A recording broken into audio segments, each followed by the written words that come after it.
What is going on, guys? Welcome back to Hippo Supercoach, and well, I'm back. I had a dummy spit last night and copped a lot of flame in the comments, calling me a crybaby, whatnot. Honestly, you're all right because I was being an absolute sook. I think sometimes I shouldn't upload a video the night before.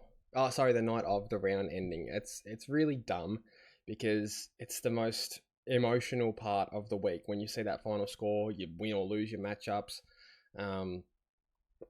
So like it was stupid. And whilst I do mean what I said in some part of it, I do need to take like a step back a little bit from Supercoach just because like it's literally determining my mood at this point. If I'm having a shit weekend for Supercoach, my weekend is shit. And that's not healthy. So I'm still going to play, like I said in the video.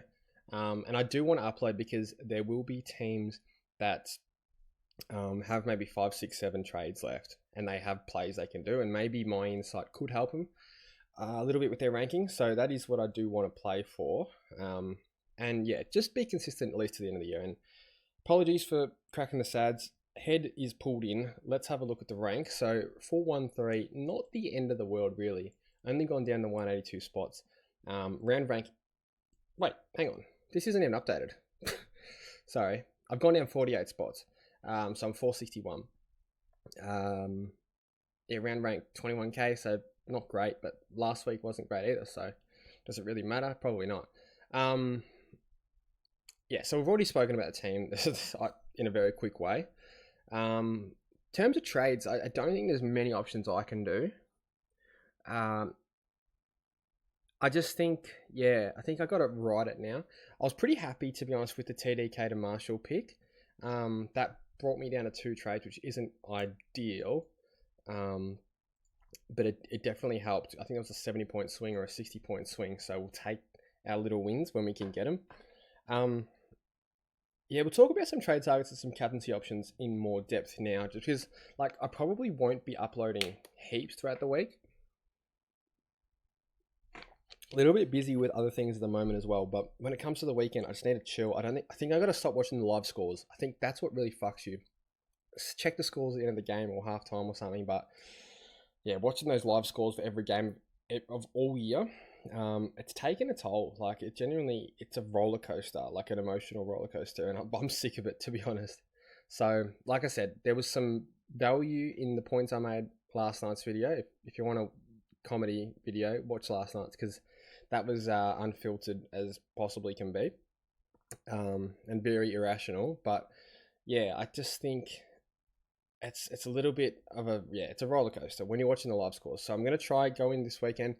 If I decide to watch the games, I'm not watching Carlton. That I refuse to do. I'm not watching Carlton play again for the rest of the year.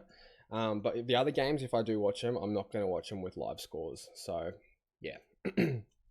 Anyway, let's go through the captaincy options first for this week. I think Zach Butters is the clear one against West Coast at home.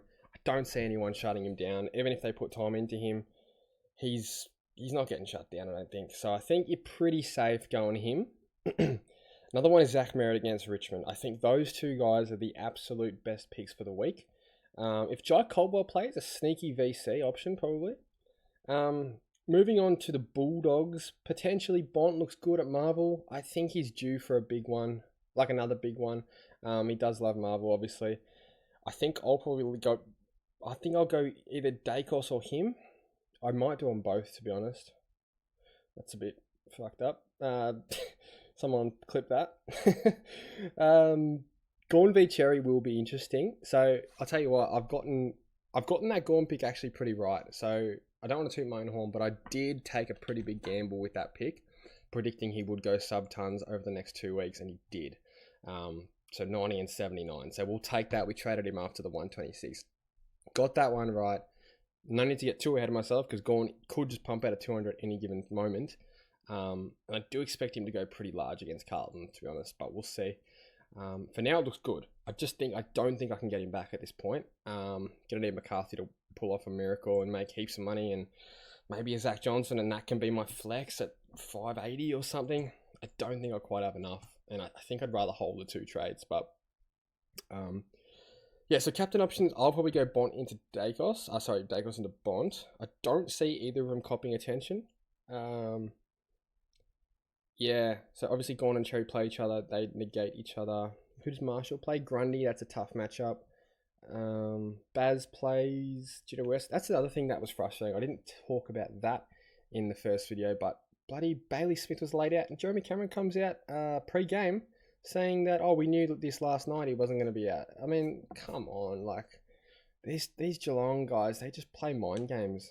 And like, I know I've already sucked enough, but if I had known Baz would have been out, I would have fielded Zach Johnson and swung Baz up to the forward line, to the midfield, and had that score. Wouldn't have made that much of a difference, but it would have been nice to have that extra score in there. Actually, it would only give me a couple of points because it would have given me 14 more points because Dale was my lowest scorer. But still, just frustrating with that whole Geelong situation, their laid outs and whatnot. Yeah, like you're playing Richmond, like just be fucking honest, honestly. No disrespect to Richmond, but obviously they're rebuilding, so it's not a real hard matchup. Yeah, who are people bringing in and out? I'll go through this quickly because I don't want to bore you too much. Oh, so that's Shanahan, yeah. Minus 83 break even. Would have been nice to have him a couple of weeks ago when we had more trades. Stevens, he's only played one game, but I guess people bring him in for the position. Goulden looks really good. I think he's got a pretty nice run home as well. Don't know if he gets tagged much. Yeah, I don't know if he gets tagged at all from these guys, to be honest. It's kind of hard to tag a winger. Merritt, great price, great option. Yeah, I think you can safely jump on him, but just prepare for potentially Bedford, potentially, and then 4 tags to finish. So that's the awkward bit. So 2 games, Richmond and Doggies, where you'll get decent scores, you'd think. But the other 5, going to be pretty rough for him because he's the clear one to tag on that team. But Caldwell is making some noise, to be fair. Wangani Malera is probably my favourite pick of the year, averaging 113. I think since I brought him in, it's just been unreal. So consistent, so reliable. He's a lock next year for me. Him and Connor Rosie. Yeah, Rosie's just pumping out great scores as well. So Ken Hinkley, as much as you've fucked us over in the last 10 odd years in Supercoach, you've been a genius there, and swinging Rosie back, that's been a beautiful move because Rosie was really struggling, 64-76 in those midfield games. I know he copped Windhager in that second game, but yeah, swinging him to the back line's been really good. He's only pumped out a couple of low scores, the rest have all been above 90, and then back-to-back massive scores, so we'll take that. Who are people trading out? DeConey, I see why. Johnson, maybe if you need to cash him in. Roberts, yeah, 100% sub. Yeah, everyone there makes pretty good sense. There's not many moves people can make at this point, but yeah, that's it for the video, guys. Hope everyone had a good round. And I will be back. But yeah, just not uploading as frequently as I don't think there's any need to, because like it's not like when everyone has a bunch of boosts and a bunch of trades when we can actually play the game, like the trading game. It's much more. We've got our team set now. We've got to hope that they can perform. Don't have much faith in mine, to be honest, but we'll see if we can hold on. Anyway, that's it for the video, guys. Have a good day, and I'll see you in the next one.